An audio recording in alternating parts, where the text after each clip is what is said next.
Cubatão, por exemplo, que foi a cidade citada nesse incidente, que eu classifico como um incidente, existe um hospital ali na Martins Fontes, um hospital infantil, que é muito requisitado na Baixada toda, porque tem uma quantidade muito grande de pediatras, que é uma especialidade que tem hoje pouca oferta, muito pouca oferta.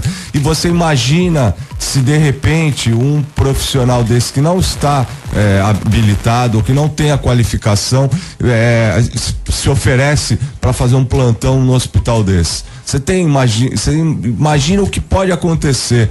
Tamanha responsabilidade de você não verificar se realmente esse profissional está qualificado e apto para exercer a profissão. Ele atendendo crianças no hospital infantil sem o menor preparo. Um absurdo mesmo. A Organização Social Revolução é responsável pelos plantonistas do PS Infantil e do SAMU, e por parte dos que atuam no programa Saúde da Família do município.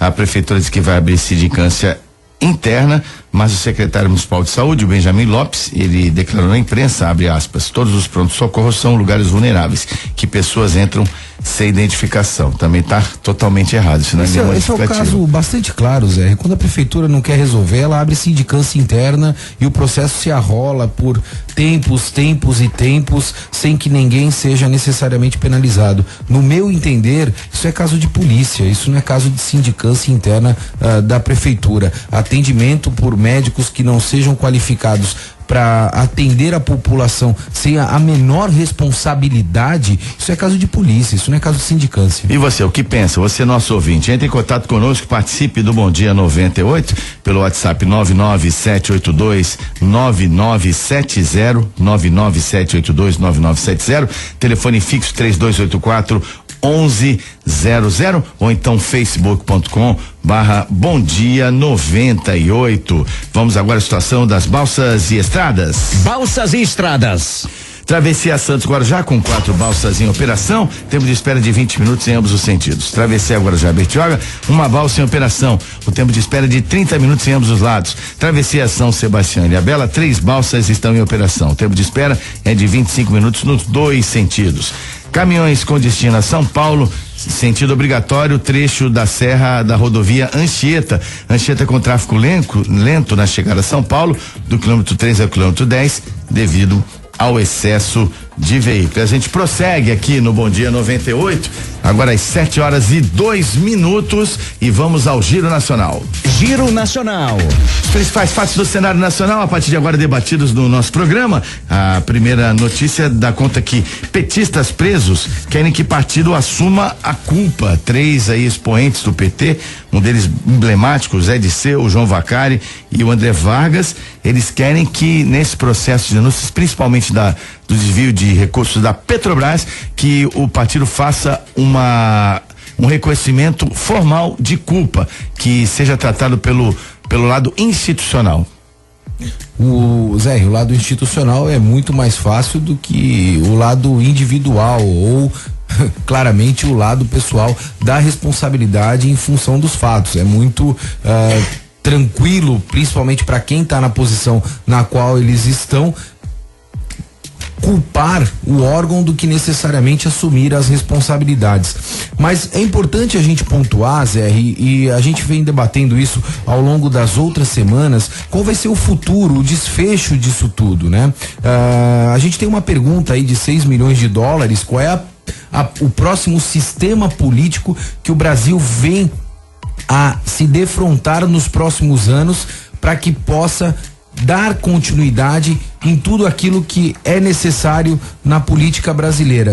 E no meu ponto de vista, Zé e Rogério, a população do modo geral, aquela população que foi pra rua para debater e pedir o impeachment da Dilma, precisa também hoje se manifestar para que esses políticos que estejam lá no Congresso hoje, eles venham a fazer uma política com foco em custeio e não necessariamente só com foco em investimento. Nós temos que parar de inaugurar pracinhas e fazer inauguração de novos equipamentos que não possuem custeio para continuidade das atividades fins desses próprios equipamentos e darmos hoje principalmente prioridade ao custeio dos equipamentos que são existentes e não também, não só relacionado a esses equipamentos, mas também, Zé, ao custeio da máquina pública. A gente vem percebendo aí que o déficit hoje gira em torno de algo de 170 bilhões, mas a corrupção que existe no Brasil, o custeio da máquina pública, ele é muito superior a isso. Falta um pouco de responsabilidade para esses congressistas que estão lá em cima tratar o país com maior seriedade para que a gente possa avançar. Nós estamos passando por uma fase hoje na qual chegamos ao fundo do poço e, consequentemente a isso, nós teremos a economia reagindo para que a gente possa dar continuidade nas atividades. Isso é uma consequência natural, ocorre em todo mundo. A economia, a iniciativa privada, ela vai se adequar a inúmeras condições que vêm ocorrendo hoje para que num futuro muito próximo ela venha se estabilizar novamente. E se nós, nesse exato momento, não assumirmos uma posição, nós teremos daqui a 5 a 7 anos um novo mensalão, um novo petrolão, novos situações como vem ocorrendo no dia a dia e no passado também. Então, eu acho que hoje o momento é de se posicionar em relação a tudo que vem ocorrendo. Nós tendo aí uma enxurrada de recebimento, principalmente da moeda estrangeira, do dólar. A gente vem percebendo isso em virtude das exportações, porque é bastante como é que eu posso pontuar? Bastante atrativo, Zé, para essas empresas ter esse tipo de negociação. E isso faz com que a máquina da economia venha a girar novamente. E isso nós temos que ter uma ação para que possamos mudar o futuro próximo da nação brasileira. Agora, Rogério, o Vacari, envolvido em várias denúncias, Zé Disseu, que ficou calado. Não estou elogiando o Zé Disseu, mas de fato hoje ele está se sentindo incomodado, porque os três se dizem abandonados pelo partido. Não. Né? E até porque complementando, quando houve a questão do Paulo Bernardo, que houve também uma visita da Polícia Federal à sede do PT em São Paulo, né? Eles aproveitaram para reforçar que o partido vai ficar calado, a culpa é nossa, nós agimos, se bem que os três se locupletaram e obtiveram várias vantagens, né? Pessoais com esse esquema de corrupção, mas agora eles estão reclamando da postura do partido. Zé, eu vou me ater à notícia em si. Eu acho o seguinte, eu acho que faz bem, realmente estava na hora dos atores políticos, aqueles mais ligados principalmente ao PT, parassem de blindar o partido, né? Eu acho que todos esses indivíduos cometeram crimes, porque são crimes que foram cometidos, mas é sempre em nome de uma ideologia, em nome de um grupo político, em nome de uma construção de um poder. E eu acho que agora realmente é importante para a democracia que esses indivíduos tão importantes dentro do partido e tudo, façam uma meia-culpa. Eu enxergo como uma meia-culpa. Até porque os militantes, né, do PT, que representam uma parcela significativa da sociedade, que são indivíduos muito sensíveis às causas sociais e tudo isso, aos movimentos sociais organizados e tudo, eu acho que eles sempre foram muito cegos durante todo esse processo de investigação, de denúncias de corrupção, e todos eles de alguma forma, às vezes até nos bastidores reconhecendo que os atores políticos cometeram crimes, mas sempre blindaram perante a opinião pública e perante a direção desses grupos de esquerda, sempre blindaram o PT. Então eu acho que é importante para a construção da democracia que o PT e os seus integrantes façam essa meia-culpa, até para que os demais indivíduos que seguem essa militância não fiquem cegos. E isso até, de alguma forma, você vai ver que eu acho que é um caminho, essa meia-culpa, o PT vindo a público e falando que errou no seu projeto. Eu acho que isso acaba ajudando a sociedade a diminuir essa intransigência que está havendo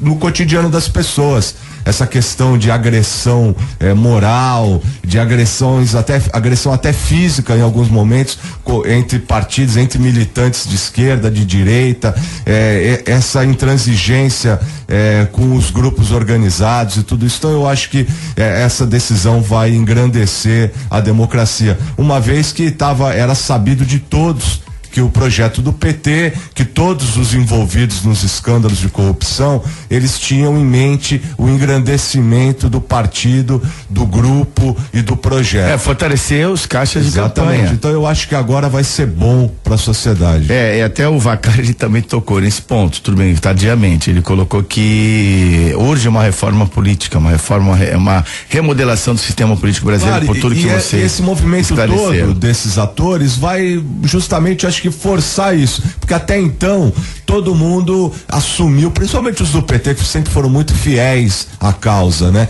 Eles assumiam de alguma forma, mas guardavam para si e blindavam o partido como um todo, mas parece que isso está acabando, né? Exatamente, poupando aqueles que de alguma forma não tinham sido envolvidos diretamente. E agora não, agora eles querem realmente colocar isso para fora, e eu acho que vai ser muito bom, porque acaba com aquela hipocrisia de que o indivíduo fez pensando só nele, e a gente sabe que não foi. Eles se beneficiaram financeiramente, claro, todos eles, mas eu tenho certeza que eles também de alguma forma ajudaram o partido a chegar onde chegou. Mas, Rogério, fico me perguntando, e realmente esse é o ponto, né? Esse regime bolivariano que foi tentado ser colocado principalmente no Brasil, ele fracassou. E a partir daí, quais são os benefícios que nós, como sociedade, conseguiremos tirar disso tudo? Né? Porque assumir as responsabilidades, e nós veremos a partir de agora muitos mais pessoas indo ou sendo responsabilizadas ao longo de todo esse processo. Mas o que a sociedade vai exigir, principalmente desse poder público, desse Congresso Nacional que está lá em Brasília, a partir deste momento? Eu acho que nós aqui temos que ser fatores de incentivo para que nós possamos de alguma forma tirar proveito disso tudo. Acho muito difícil ter uma reforma política, haja vista que os maiores interessados são os próprios políticos que estão lá. Ou seja, nós estamos numa situação que nós temos que reivindicar novas condições para que possamos ter, sim, um novo sistema político implementado no país. E o juiz Sérgio Moro volta a despachar em procedimento sobre Lula na Lava Jato. O ministro Teori Zavascki, ele devolveu, né, para a Justiça de Curitiba as investigações sobre o presidente Lula, o que o Lula não queria de jeito nenhum, Rogério, voltar para as mãos do Sérgio Moro. Não, imagina, né, se ele ia querer. No lugar dele, também não gostaria de voltar. Eu também não.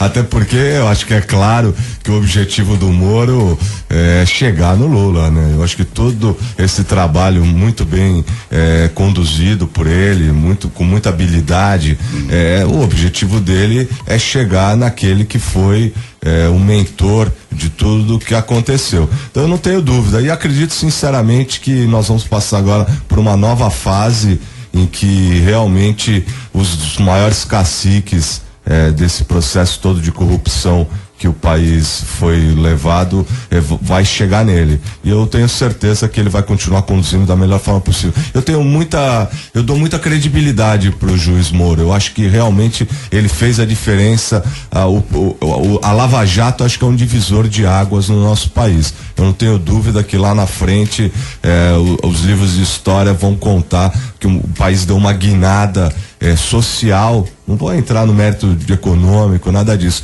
mas deu uma guinada social de resgate de alguns valores, de ética, principalmente a partir da Operação Lava Jato. Mas ainda volto a me perguntar se nós temos que se contentar única e exclusivamente com isso, né, Rogério? Dar essa guinada de ética, dar essa guinada social, mas consequentemente não aproveitar esse trem, esse bonde, para que a gente possa colocar novas situações e fazer um futuro próximo muito melhor do que aquele que nós tínhamos no passado. Eu acho que nós brasileiros, nós temos aí essa condição de comodismo. A gente se acomoda muito fácil com coisas muito pequenas, né? Uma transformação como essa, ela tem que ser uma transformação do todo. Nós não podemos nos contentar única e exclusivamente com situações pontuais como essa. Eu acho que ela é muito maior do que tudo isso. Só para que você tenha uma ideia, semana passada eu estava fora do país e conversando com alguns empresários americanos, todos eles têm a percepção que o Brasil ele está muito equiparado à Venezuela. Olha que coisa absurda. Nós vivemos aqui e talvez não estejamos percebendo a situação e o reflexo que o Brasil tem internacionalmente. Eles entendem necessariamente que o Brasil hoje é muito similar a uma Venezuela. E aí eu fico a pergunta: você faria negócio com a Venezuela, Rogério? Não, acho que a questão não é essa, é que as pessoas de fora realmente têm uma dificuldade de entender. Eu acho que reconheço que nós estávamos num caminho para virar uma Venezuela, mas agora não. Eu acho que essa guinada que você falou, que é onde eu quero chegar, é isso, que a democracia e um país e um processo e os processos políticos são como um navio. Você não muda com a mesma agilidade que você muda um carro. Esses processos são lentos. Você, para mudar o rumo de um país, é como mudar o rumo de um navio. Aos poucos ele vai guinando pro outro mundo. Então eu acredito sim, eu acredito que a Lava Jato, eu acredito que o impeachment da presidente Dilma, eu acredito nas mudanças sociais que vão ocorrer agora, nas discussões. A sociedade está se apropriando dessa discussão. Agora, não é de um dia pro outro. Você quer um político pressionado? A única coisa que o político tem medo é da população na rua. Isso ele tem medo. E a população está demonstrando estar ávida por mudanças. Ela está indo à rua, ela está protestando. Nós temos nós temos um jornalismo aqui, nós temos a mídia, tudo sem censura. E essa mídia é investigativa, os repórteres estão indo atrás dos fatos. Então isso está esclarecendo a sociedade. Mas eu acabei de falar aqui, nós temos uma parcela significativa da sociedade ainda, até por ser pobre. A verdade é essa, por ainda ter muita gente pobre no país, então essas pessoas demoram para ter essa percepção de que a mudança precisa acontecer. Até porque são alimentadas e elas eram exatamente muito voltadas a essa sensibilidade social que o partido anterior, que fez um projeto de poder, demonstrava nas ruas e criou os bolsas, que são esses projetos de transferência de renda, e ficaram muito dependentes disso durante mais de uma década. Então essa mudança que o país vai dar, ela está sendo gradativa, mas eu tenho certeza que após essas eleições agora, que são um momento conturbado na vida do país, você pode perceber que a agenda vai mudar novamente no sentido de se alterar o processo político no país. Só quero dar uma informação que saiu no jornal G1, aliás, com imagem e tudo mais, uma imagem impressionante. Sábado à noite, um show do Capital Inicial em Curitiba, o juiz Sérgio Moro estava em um camarote, foi ovacionado, aplaudido por um minuto e meio, ininterruptamente pela plateia, né? Nós precisamos de mais Sérgio Moros por aí. Exatamente. Não tenha dúvida, Zé, mas eu ainda vou insistir no ponto de que a reforma política ela é extremamente necessária, e a população ela foi pra rua, Rogério, em função do impeachment. Depois disso, nós não estamos aí percebendo nenhuma outra tipo de reivindicação. Eu digo só você ver um político andando na rua, Maxwell. Muitos deles são utilizados. Isso é pressão da sociedade. É indiscutível, mas Rogério, o sistema socialista que foi implementado fez com que determinados governos em determinados estados chegasse ao ponto de ter 110% do custeio direcionado à despesa, sem receita. É inadministrável. Mas por isso que caiu esse tipo de situação. Então não adianta nós nos acomodarmos única e exclusivamente com esta condição, esse é o meu ponto de vista, sem que antes nós tenhamos uma reforma específica. Nós precisamos mudar essa metodologia que está toda errada. A concentração de poder em cima do governo federal. É assim que acontece. O governador do estado hoje, ele não tem autonomia para gerir o próprio orçamento. Então, Maxwell, ele tem que destinar 20% para educação, 30% para saúde, 45% do custeio. E o que sobra? Não, Maxwell, é que política não é assim. Para você mudar, você precisa mudar os atores políticos. Nós precisamos, de que forma a gente faz isso? Com o voto. Agora chega a ferramenta transformadora é o voto. Por isso que eu tô falando que é um navio que demora um pouco, porque agora esses atores que lá estão, alguns com muito interesse em mudança, outros com muito interesse que não mude. Então a gente precisa esperar o processo político para a gente poder direcionar aqueles atores políticos, concentrar o voto naqueles que falam a voz da sociedade, que querem essas mudanças. Enquanto isso, infelizmente, nós temos que lidar com os que lá estão. Valdir Maranhão recua e cancela a ampliação do feriado junino dos deputados. Dia 29 é dia de São Pedro. Os políticos do Nordeste são muito ligados, né? Faz parte do trabalho de base dele essas festas juninas que são muito importantes nos municípios do Nordeste. E o Valdir Maranhão, ele havia cancelado as sessões deliberativas da semana para que não houvesse falta, para que eles pudessem ir tranquilamente para suas bases eleitorais, mas ele acabou voltando atrás devido à pressão da opinião pública. Ele voltou atrás porque todos aqueles que não são Valdir nem Maranhão resolveram que não tem clima para isso, né? A gente precisa acelerar as mudanças enquanto ainda existe fôlego, a presidente Dilma afastada, os deputados tem uma agenda a ser cumprida, precisam votar, inclusive questões da área econômica e tudo, e esse recesso não tem nem pé nem cabeça. Não faz o menor sentido. Mas eu estava vindo para cá, ouvindo a rádio CBN, e o âncora Milton Jung alegou ter recebido um WhatsApp do deputado federal Chico Alencar dizendo que ele voltou atrás novamente, que ele vai manter a decisão que ele tomou primeiramente, ou seja, liberar os deputados para irem para as festas juninas essa semana. Não vai acontecer nada no Congresso. E aqui o Rick Santos lembra que o feriado, entre outras votações, iria atrasar a CPI da Uni. Então, aguardem, ainda não saiu na mídia, a fonte é essa, a Rádio CBN, o âncora Milton Jung teria recebido um WhatsApp do deputado Chico Alencar do PSOL do Rio de Janeiro, dizendo, olha, esquece essa revogação do feriado, que o feriado vai ser mantido. Ele também, escutei falar que também ele ia revogar os casamentos desde 1990 pra cá. Quem casou nesse período ele ia revogar também. 1990?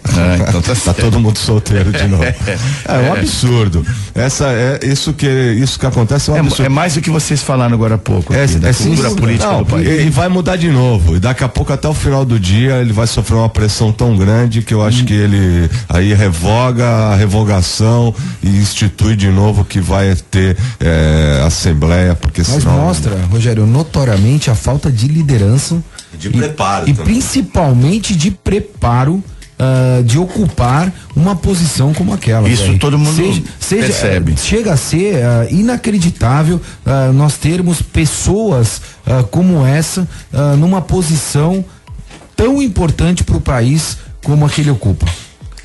Seguindo aqui o nosso giro nacional, menino de 11 anos é morto pela Guarda Civil Metropolitana durante perseguição em São Paulo, perseguição na cidade de Tiradentes.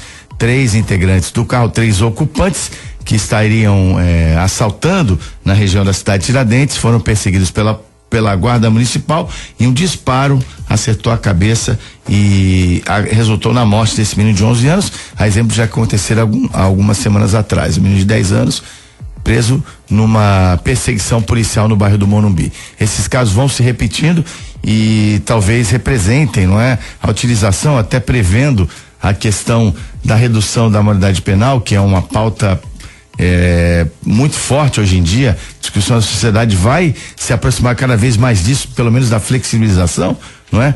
Da inimputabilidade dos menores. Me parece que eles estão utilizando de mais jovens ainda.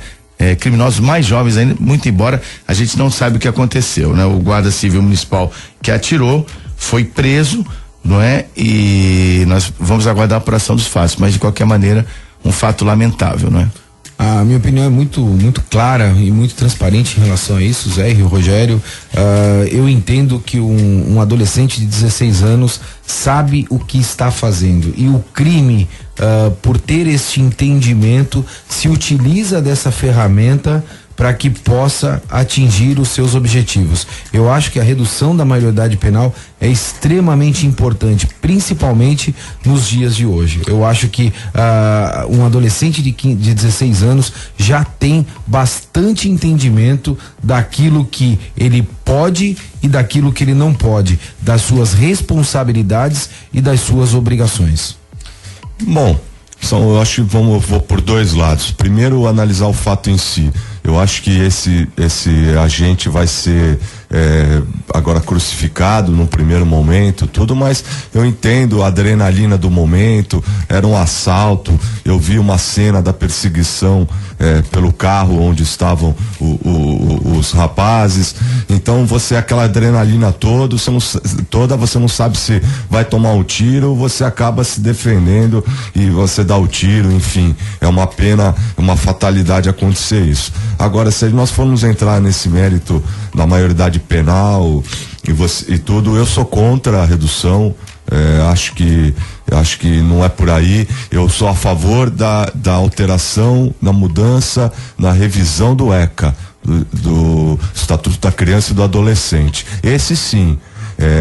O que acontece que a maioridade penal, você tem um adolescente de 16 anos, de 15, 16 anos, o que acontece é que as punições do ECA são muito brandas. Eu acho que a gente não precisa mexer na Constituição, que é uma mudança muito drástica, muito difícil e demorada para a gente ter uma ação e efetivamente colher os resultados. Eu acho que uma alteração, a sociedade se apropriando dessa discussão novamente em cima do ECA, aí sim eu acho que nós vamos sair grande do processo. Não sou a favor da diminuição da maioridade penal, e sim de penas mais duras a partir do ECA. Vamos aguardar a investigação para saber o que de fato aconteceu lá em São Paulo. Essa discussão da reformulação do Estatuto da Criança e do Adolescente, bem como a flexibilização, no meu entendimento, necessária da maioridade penal, uma revisão no mínimo também, eu acho que estará mais ou menos no mesmo prisma de discussão. Tanto você discorda, Rogério? Totalmente, completamente diferente. Eu acredito a que discussão legal é completamente diferente. A falta de punição dos menores aumentou. Isso sim.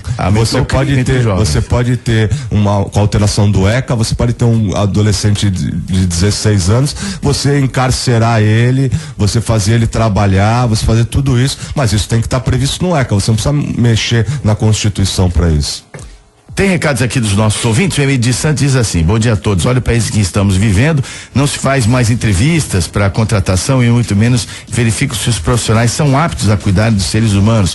Estamos entregues a corruptos e aos bandidos. Não existe mais o fio do bigode como havia alguns anos atrás. Respeito pelos mais velhos, respeito entre as pessoas no século XXI tá em falta, tá revogado. É o Emílio de Santos. Obrigado, Emílio, pela sua colocação. Tava se referindo ao episódio que nós fizemos da denúncia da TV Record dos profissionais para plantões médicos em Cubatão contratados via WhatsApp sem nenhuma checagem de... Um abraço ao Emílio. Obrigado, Emílio. E o doutor Mariano Gomes, ele diz assim: bom dia a todos da mesa, está se falando em delação e figuras petistas presas, mas e o déficit estimado em mais de 400 bilhões de dólares, essas delações com devolução de 17 milhões, por exemplo, não ajudam em reduzir em nada o déficit econômico vigente. Como repatriar dinheiro grosso de verdade? É a pergunta do Dr. Mariano Gomes, Maxwell. Como repatriar, não é? Ele entende que 400 bilhões de dólares que foram sangrados aí nesses esquemas de corrupção, ele refaz a conta, devolução de 17 milhões, por exemplo, não é? Algo como de 3% conseguiu ser recuperado até agora. Como repatriar o dinheiro grosso de verdade? Acho muito difícil isso acontecer, honestamente falando, até porque as delações premiadas que vêm ocorrendo elas vêm ocorrendo com determinados acordos e os valores devolvidos aos cofres públicos são valores bastante irrisórios se nós formos analisar o todo desse processo, e acho que muito dificilmente vai se conseguir repatriar na sua totalidade. A gente viu algumas matérias onde foi pontuado que se nós conseguirmos repatriar algo em torno de 20% é um resultado extraordinário em função de todo o trabalho que foi desenvolvido. A corrupção, ela é um problema latente que nós temos no país, e principalmente os atores que estão envolvidos, eles sabem como e onde aplicar todos esses recursos, escondendo todos os rastros. Então eu quero crer que muito dificilmente a gente consiga ter 100% da totalidade repatriado, e consequentemente a isso teremos de apostar que teremos a repatriação maior desses valores do que 3% do que temos hoje, ou seja, o valor é bastante irrisório, Zé. 7h30, Bom Dia 98, que vai parar pro intervalo comercial, mas antes eu tenho um recado da Churrascaria Tertúlia, rodízio de carnes nobres, muita qualidade para você, um atendimento de excelência. A Churrascaria Tertúlia é um lugar referencial aqui em Santos, para quem vem de fora, para quem é da cidade, da região. É uma churrascaria de alto nível, com carnes nobres escolhidas criteriosamente para você saborear apenas o melhor. Você tem uma adega climatizada, um buffet de saladas e frios sensacional e muito mais para você curtir momentos deliciosos na Churrascaria Tertúlia. Bartolomeu de Guzmão 187, na Ponta da Praia em Santos. O telefone é 3261-1641. O Bom Dia 98 para agora e volta já já. Depois do intervalo, você vai ouvir Bom Dia 98. Você está ouvindo Bom Dia 98. Oferecimento Plano Santa Casa Saúde. Faça já o seu. 3226-6200. Bom Dia 98, no ar agora 7h33. Vamos ao vivo até às 8h15 da manhã. Programa que vai de segunda a sexta, das 15 para as 7 da manhã às 8h15. Realização da CDL Santos Praia, Câmara de Dirigentes Lojistas Santos Praia. Agradecemos demais a sua audiência, o seu prestígio. Hoje da bancada os comentaristas Maxwell Rodrigues e Rogério Conde. Dentro de mais alguns minutos teremos o quadro Agenda Portuária, e hoje o nosso convidado é o secretário Eduardo Lopes, que responde pela pasta de assuntos portuários da Prefeitura de Santos. E nós vamos em frente com o nosso programa, comentando agora o cenário da disputa eleitoral em Santos, que começa a se desenhar a partir de quinta-feira. Jornalistas, apresentadores, comentaristas e convidados que costumam participar de programas de rádio e TV irão sair de cena a partir de quinta-feira, dia 30, quando passa a vigorar a proibição da participação de pré-candidatos nos meios de comunicação eletrônicos. O retorno só ocorrerá após as eleições marcadas para 2 de outubro no primeiro turno. Alguns nomes já surgem como pré-candidatos à Prefeitura de Santos, como os vereadores Evaldo Stanislau da Rede e Marcelo Del Bosco do PPS, o jornalista Paulo Schiff do PDT, o consultor empresário e jornalista Moisés Fernandes, o empresário Taylor Matos, o professor Hélio Alite, também aí se candidatando, quer dizer, como pré-candidato, e evidentemente o prefeito Paulo Alexandre Barbosa, que vai concorrer à reeleição. Não se descarta, porém, até entrar na disputa da ex-vereadora Cassandra Maroni pelo PT. Todos eles estão formando uma frente alternativa ao atual prefeito e candidato à reeleição, como a gente já disse, o Paulo Alexandre Barbosa. Esse debate deve se intensificar a partir de agora, Maxwell.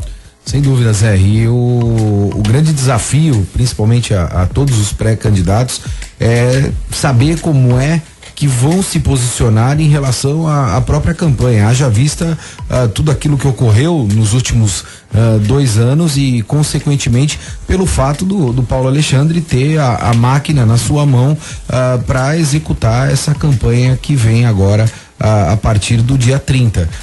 Eu não vejo, na minha opinião, ainda nenhum possível competidor com o Paulo Alexandre, mas temos que esperar a campanha e principalmente o posicionamento desses pré-candidatos para que a gente possa fazer uma avaliação mais profunda desses atores que estarão concorrendo aí ao pleito municipal na cidade de Santos. Aí que está, Maxwell, e agora eu passo a palavra para o Rogério. Dentro desse raciocínio, entende-se que pode-se haver uma aliança, não é? Que essas forças oposicionistas busquem um candidato de consenso.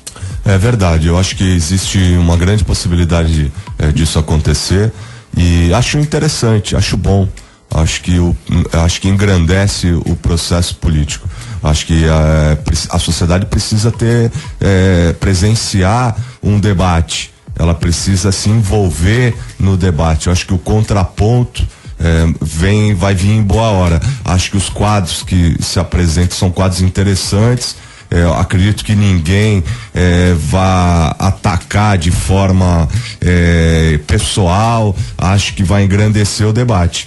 O Paulo Alexandre, eu acho que tá na posição dele, tem se mostrado até de forma discreta ultimamente, está acompanhando todo esse desdobramento político dos eventuais candidatos, e eu acho que quem ganha somos nós. Eu acho que nós é que saímos ganhando, nós que eu digo sociedade toda, porque vai poder presenciar um debate com contraponto e de alto nível. Sim, é o que se espera, né? Não digo da eleição de Santos, mas para as eleições em geral, não é? Até pelo esse acirramento. Eu estou falando de Santos, de todas as eleições municipais que nós teremos no país afora. Esse acirramento foi até citado hoje, essa questão, essa polarização, golpista, você é coxinha, até choque físico entre militantes.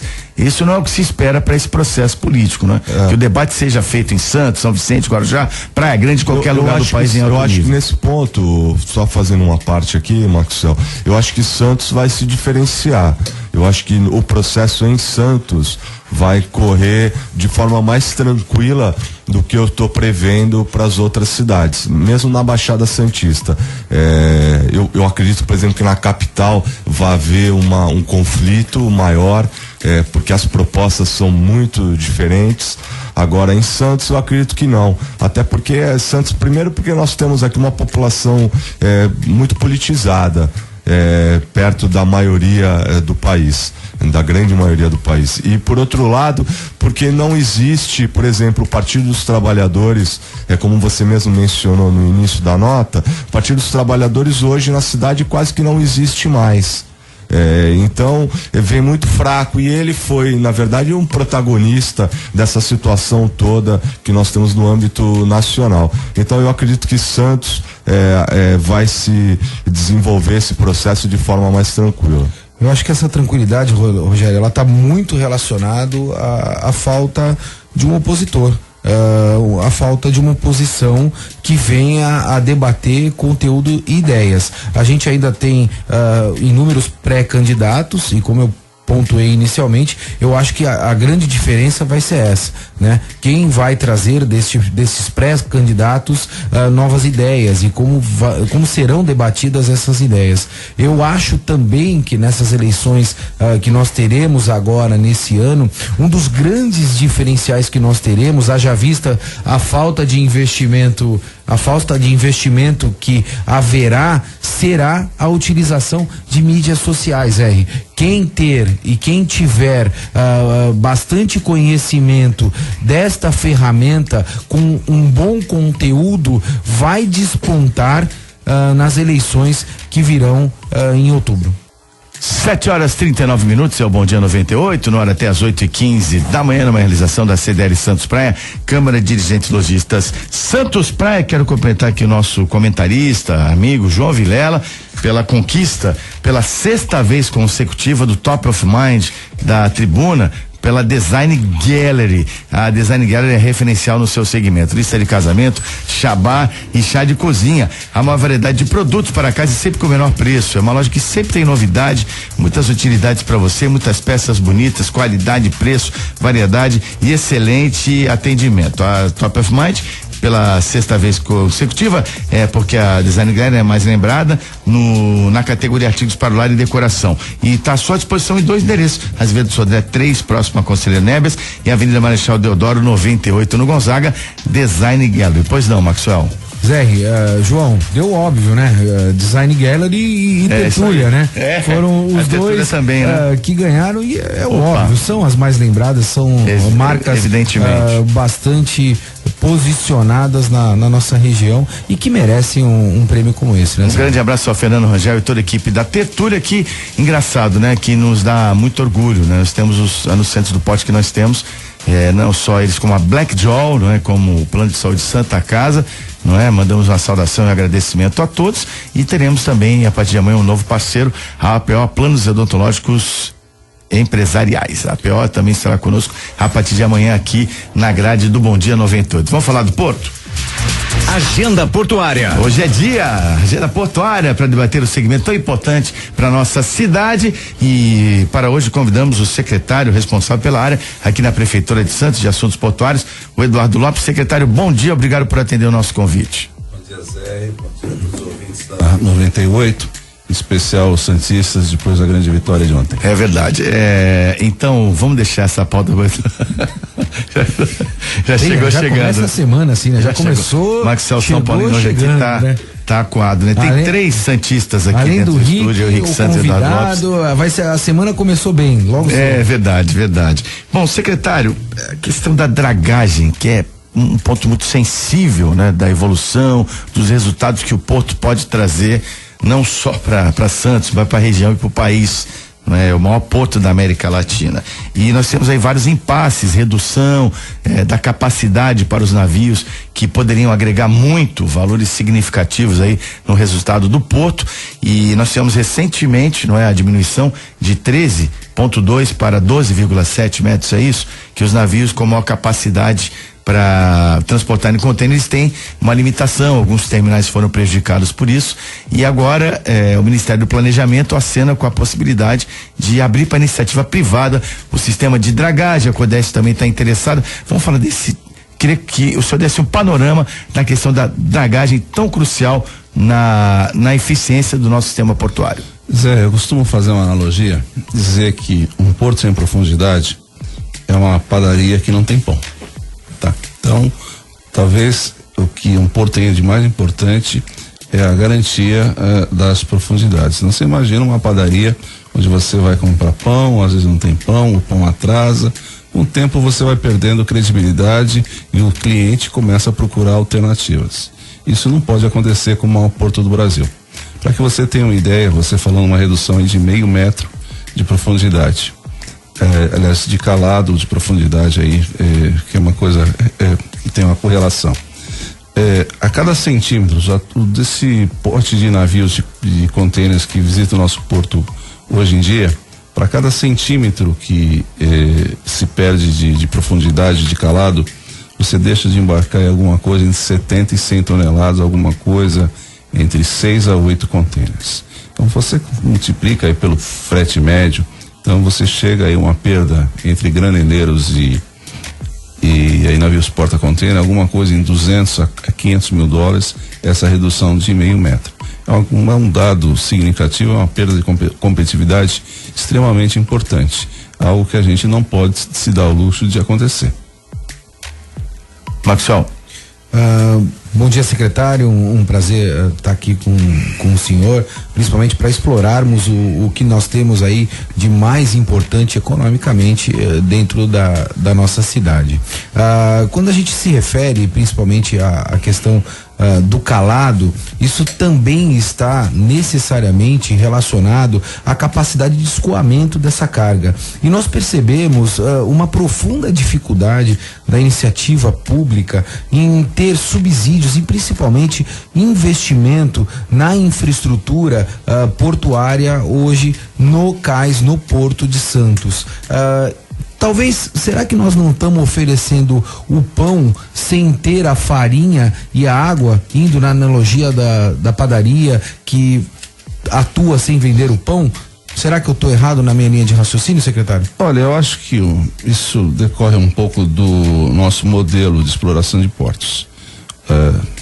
Isso é notório, o Brasil está na contramão de tudo que se pratica nos portos. Então, em todos os portos, o poder é descentralizado, os portos são explorados por poderes locais, arranjos locais. Quando eu digo poderes, na realidade é arranjos locais. E, via de regra, quem toma conta da estrutura é o poder público, e quem cuida da superestrutura é a iniciativa privada, ou, às vezes, tem muitos portos ainda que são tocados exclusivamente pela iniciativa privada. Nós temos um modelo ao contrário disso, um poder centralizado, Em momentos como esse em que os recursos estão escassos, sem dúvida, nós sofremos. Já sofremos pela nossa falta de planejamento, nossa falta de continuidade, nossa falta de visão futuro. Nesse modelo que nós temos, e em momento econômico, isso é muito mais agudo. E dificuldades de momento econômicos adversos, isso é muito mais agudo. Agora, secretário e Maxwell, quanto uma questão que eu propus de início, não é? Esse debate, até o prefeito Santos esteve em Brasília com o ministro do Planejamento, Eliseu Padilha, junto com uma comissão de empresários da cidade, tratando a questão da dragagem para saber uma concessão. O ministro disse que é um plano antigo, desde que ele ocupava a pasta dos transportes, de fazer uma concessão para iniciativa privada. Qual é a visão de vocês a respeito disso? Primeiramente, secretário. Olha, na minha visão, isso é irremediável, é algo que precisa acontecer mesmo. Existe o desejo dos empresários, dos armadores participarem desse processo, e me parece que é só uma questão de estruturar e se organizar, fazer com que fique claro aí quais serão as responsabilidades, quais serão as receitas. Eu acredito que os empresários têm um apetite muito grande para assumir isso, porque os seus negócios estão em risco. Nossos terminais aqui estão tendo um problema muito sério com seus clientes, e para sanar isso eles estão dispostos de fato a assumir esse encargo e, enfim, dar uma solução definitiva para esse problema que é grave. O meu panorama, Zé, secretário, principalmente a minha forma de enxergar todo esse processo, ela é bastante transparente. Eu entendo, secretário, que o Porto de Santos deveria se concentrar inicialmente em ser um grande hub nacional, aonde nós pudéssemos ter uma agilidade e um volume significativo a fim de atender toda a demanda nacional que nós temos. E para isso nós tínhamos que necessariamente investir em infraestrutura. Eu entendo que só investir na questão da dragagem e conceber isto para iniciativa privada não vai resolver necessariamente todos os problemas que nós temos. Eu acho que a agenda, ela deveria ser uma agenda um pouco mais profunda. Haja vista, se você vai pensar em concessão, já conceber as duas pontas que carecem hoje de um atendimento um pouco mais eficiente, que é a questão mar, nós estamos falando de dragagem, e consequentemente a questão terra, porque a questão dos terminais, a questão dos pátios de movimentação, eu costumo dizer que o porto ele sempre tem 3 pontos, 3 elos, né? Água, pátio e consequentemente gate, que é a infraestrutura para movimentação e recebimento de carga. No pátio, efetivamente, secretário, ela já vem sendo bem atendida, porque a iniciativa privada fez inúmeros investimentos para isso. E aí nós temos 2 gargalos aí, que é a questão mar e, no outro ponto, a questão da infraestrutura para todos os modais, seja ele trem, seja ele rodoviário ou o que quer que seja. Já que estamos pensando no modelo de concessão, por que não fazer uma concessão um pouco mais ampla a fim de atender as duas pontas e, consequentemente, fazer com que o papel da Codesp hoje seja um papel de fiscalizador dessas novas concessões que venham nos próximos anos ou nos próximos meses, secretário? De fato, eu concordo plenamente. O papel da Codesp tem que ser, como existe em outros países, de Port Authority. Simplesmente faz aí o papel de mediador, de dar uma direção aí genérica para o que está acontecendo no porto. Nós temos no Porto de Santos uma estrutura, terminais muito boa. Nós temos aí o que a gente chama de terminais de classe mundial, comparáveis ao que nós temos de melhor no mundo. O que está faltando de fato é termos essa confiança no acesso aquaviário, via aí dragagem, manutenção, então, do canal, não só do canal de acesso, bacia de evolução e dos berços, os berços, a dragagem dos berços e das bacias de evolução também é um drama também no Porto de Santos, como também nós temos que melhorar a forma como essas cargas chegam e saem do porto. A boa notícia para o setor de contêineres é que o setor ferroviário, que até agora não tinha interesse nessas cargas, de uns tempos para cá despertaram para esse nicho de carga e container, que em outros países é transportado basicamente via ferroviária. Também aqui as empresas que exploram o transporte ferroviário começam a fazer planos. A MRS, a ALL, enfim, todas as operadoras querem entrar nesse nicho, particularmente a MRS, que tem um plano de negócio bastante forte na questão de transporte de contêineres. Além disso, naturalmente, nós temos que melhorar aí o nosso acesso rodoviário, que compreende não só a questão da entrada da cidade, que está sendo bastante comentado ultimamente, graças aí ao início das obras que o município empreendeu aí na sua parte, naquilo que lhe cabe na solução da entrada da cidade. O governo do estado deve também aí nos próximos meses também iniciar a parte que lhe compete. Falta ainda uma definição de parte da Codesp, que é exatamente o que seria a entrada do porto. A Codesp está atrasada nesse aspecto, discute um pouco até com as próprias concessionárias ferroviárias qual seria o melhor formato do viaduto que vai se constituir na nova entrada do porto. Mas além da questão do acesso da cidade, acesso do porto, nós temos aí de fato a questão da ligação rodoviária entre o Planalto e a Baixada. Na minha opinião, nós estamos aí precisando de uma solução. As estatísticas mostram que nós estamos bem perto aí da nossa limite do atual sistema. Nós temos uma debilidade muito forte e todos os caminhões descem pela Anchieta simplesmente, e qualquer coisa que ocorra na Anchieta, um acidente ou qualquer fato adverso, uma manutenção, causa problema na chegada dos caminhões a Santos. Nós estamos conversando com o secretário de Assuntos Portuários de Santos, Eduardo Lopes. Esse é o quadro Agenda Portuária, toda segunda-feira, para debater o porto aqui no Bom Dia 98. Secretário, tem a pergunta do Mariano Gomes, nosso ouvinte, que ela está sempre muito participativo. Obrigado, Mariano. Qual a importância da construção e instalação de outros portos e até piers satélites em outras localidades próximas para a alteração da maré e assoreamento do canal do Porto de Santos? Eu não entendi muito a pergunta. Os piers, né? O pier, a instalação de outros portos e até piers satélites em outras localidades próximos ao Porto de Santos. Creio que de repente ele queira se referir à questão do assoreamento para ver outras instalações. Tem uma referência direta? Sim, olha, nós temos concorrentes, né? Felizmente, no que diz respeito a contêineres, ainda concorrentes que, por uma série de motivos, ainda não consegue fazer uma frente mais forte para Santos. Santos tem uma vantagem, né? Nós temos um parque industrial bastante forte aí próximo ao porto, e então a demanda por contêineres é naturalmente forte. Mas sem dúvidas, aqui o chamado antigo Porto Sepeti, o Porto de Itaguaí, o Porto de Paranaguá, o Porto de Navegantes são concorrentes. Também nesse complexo que o antigo grupo do Eike Batista construiu, também concorre. Se fala em outros complexos no Espírito Santo, nós mesmos podemos concorrer como hub Suape, né?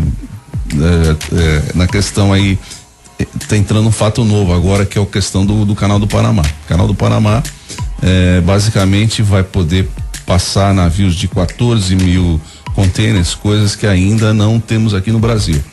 Por isso que Santos precisa se preparar para isso. Esse movimento que a gente chama de Santos 17, que quer elevar a profundidade do porto para 17 metros, é extremamente importante, porque vai nos habilitar então a receber esses navios. Então, Suape, que tem uma profundidade natural bastante elevada, pode sim concorrer como um hub. Então, nós temos que ter atenção sim com outros portos que, se ainda não compete, poderão. Ou seja, esse aumento de lucratividade, o potencial de negócio gerado pelas modificações que visam triplicar o faturamento do Canal do Panamá, nós temos que nos preparar para isso, para estarmos habilitados a receber essa nova demanda, é isso? De imediato não, mas assim a médio prazo sim, e nós precisamos estar sim preparados para receber esses navios de 14 mil contêineres. Para você ter uma ideia, pois não, de uns meses para cá, diria pouco mais de um ano, nós temos aí grandes tráficos. O tráfico que a gente chama de leste-oeste,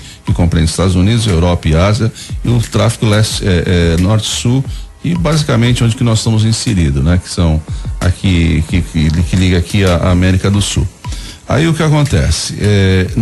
Por questão de economia, os grandes armadores estão colocando os navios de 18 a 20 mil contêineres nessa rota leste-oeste. Então, vão ficar disponíveis os navios que atualmente servem esses tráficos, que são esses navios de 14 mil contêineres. Esse navio de 14 mil contêineres, ele precisa de um calado de 15 metros e 20.